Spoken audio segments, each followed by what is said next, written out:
last weekend, you community from your national executives. I'm sure you say by China, you 1 month pay out of 3 months, and you 1 month pay. Actually, you do say a day no correct. Next onion adada. For now, service personnel, sir, 1 month be how best be pushing more more challenge among. Oh, the room is but you cry about Kubadi. In pioneer was the banner, the best sort of near Mancacacca. I'm a crowd, yeah, at our mother ship. You almost about Kubeba and pioneer was a Bakubeba true community and almost it's about Conebaso 2 months in Arcano. And to far sure, only turn in the new reality. Any of my cannon in Taiwan, you have some big devotion to my. Wow. How bad I said delay affecting more personnel?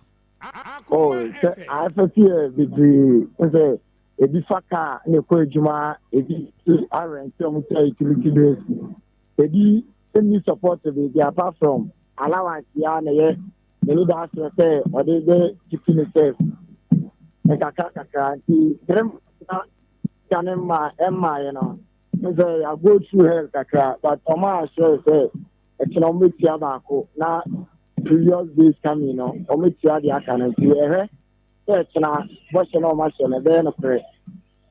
Okay.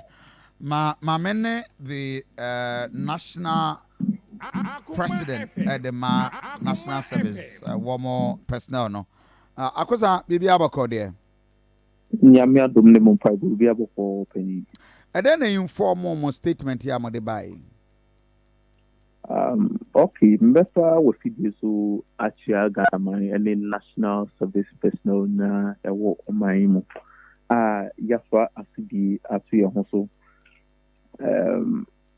Makanisa no na machibu say we acknowledge and we accept ahochire national service personnel for Ikum.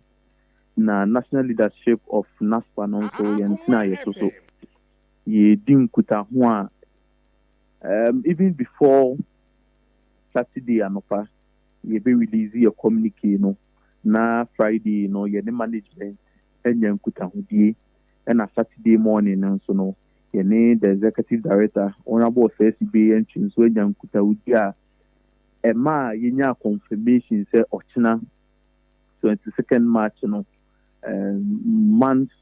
monthly allowance for January no NSP for no and Sabeka. Na ya kan sa no na ye sa aka ni biem say ye be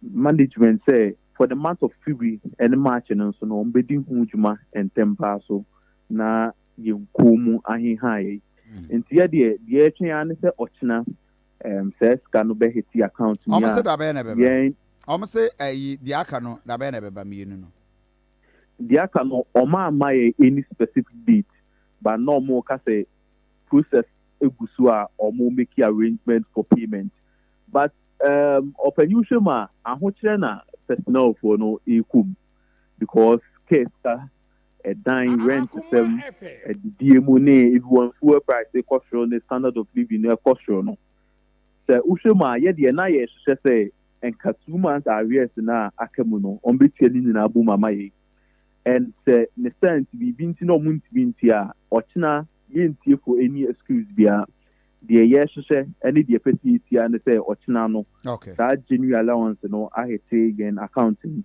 enti ye betchen ochina na afi no ya improve management say should we and also match the na process na starting so no on be nyoman tentem na personal ekuman ha omo yes I dey between who as an accusation akozambe dase abza for higher Akoma 87.9 FM Jimmy and yes am for bedroom say bia ye sika kese bia na mo pre ho dia sika dey 559 Ghana cedis na okwa banka unya 559 Ghana cedis ni na this would be true. Okay. Well, it just be 20 cedis to well.